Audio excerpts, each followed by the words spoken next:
How to stop Snapchat from deleting messages after 24 hours. Hello everyone, this is Max. Welcome back to another tutorial video. So let's start without wasting any time.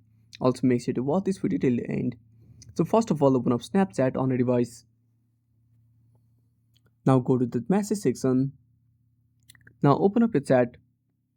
Now the first method is tap on the profile icon. Now tap on three dots. Now tap on chat and notification settings. Now tap on delete chats.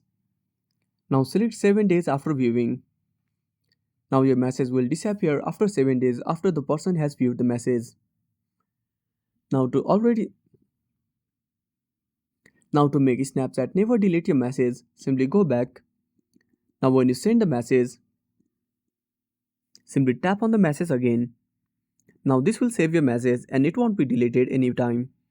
And that's it. Thanks for watching. Make sure to subscribe our channel and hit the bell icon. See you in the next video.